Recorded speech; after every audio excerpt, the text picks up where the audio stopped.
ज्या वेळेला मुख्यमंत्री दोन्ही उपमुख्यमंत्री बोलतील त्या गोष्टी ग्राह्य धरायला पाहिजे। प्रत्येकजण प्रत्येक पक्षाचा कार्यकर्ता असेल, पदाधिकारी असेल, नेता असेल, उपनेता असेल, त्या ज्या काही गोष्टी बोलतील त्या सगळ्याच गोष्टी मनावरती धरणं मला वाटतं योग्य वाटत नाही आहे। उद्या आमच्यामधले पण काय बोलले ते मनावर धरणार का? म्हणून आम्ही जे तीन नेते तीन पक्षाचे जे ठरवलेले आहेत ते निर्णय करतील, तो आम्हाला शिरसावध असेल, मग काही का असेल।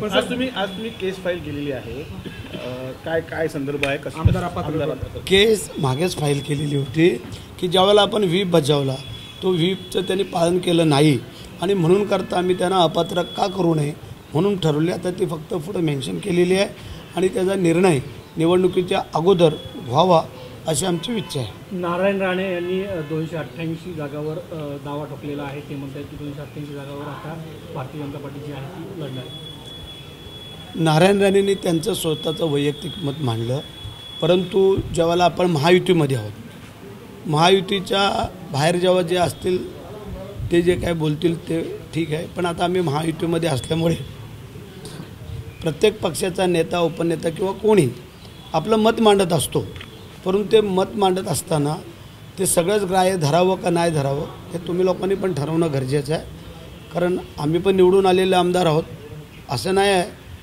की आम्ही निवडणूक लढवलीच नाही। त्यामुळे जे मुख्यमंत्री दोन्ही उपमुख्यमंत्री जे बोलतील ठरवतील जे ठरल ते आम्ही सगळे मानणारे लोक आहोत। त्यामुळे कोण किती मागितलं आणि किती काय ते नंतर तुम्हाला एक 15 ऑगस्टच्या आत बाहेर कळेल। सर, सूत्रांची अशी माहिती आहे की महाविकास आघाडीमध्ये मेरिटच्या जागा ठरलेल्या आहेत, 151 जागा त्या सध्या फिक्स झालेल्या आहेत।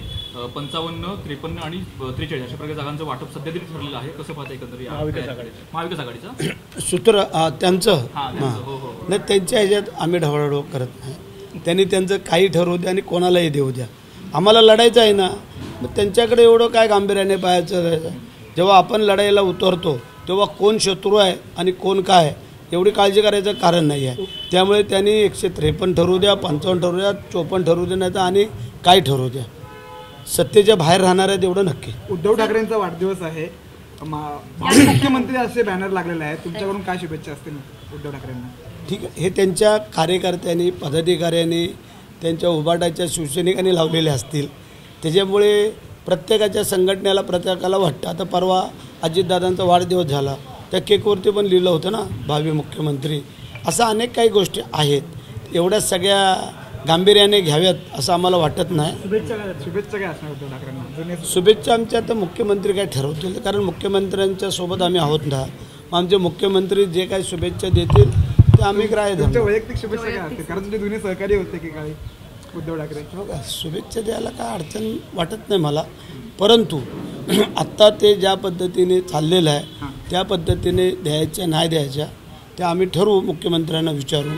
काही गोष्टी असतात जेव्हा एखाद्याला नेता मानला त्या नेत्यातला काही गोष्टी विचारून कराव्यात, म्हणजे आपण अडचणीत येत नाही आहे, हा मुद्दा आहे। राज ठाकरेंनी स्वबळाचा नारा दिलेला आहे, 250 ते 250 जागा लढवणार असं म्हणत आहेत, कसं पाहताय? माहितीला एकेकाळी पाठिंबा देणारे राज ठाकरे स्वबळावरती नारा दिला नाही, ठीक आहे, त्यांनी जे काही ठरवलेलं तो त्यांच्या पक्षाचा प्रश्न आहे, निर्णय। परंतु मला असं वाटतंय की ते महायुतीच्या सोबत राहतील आणि आमच्या ज्या काय जागा वाटप होतील त्यातल्या काही जागा आमच्या तिन्ही पक्षाच्या त्यांना थोड्या थोड्या दिल्या जातील असं मला वाटतंय। Okay, thank you sir. एबीपी माझा, उघडा डोळे बघा नीट।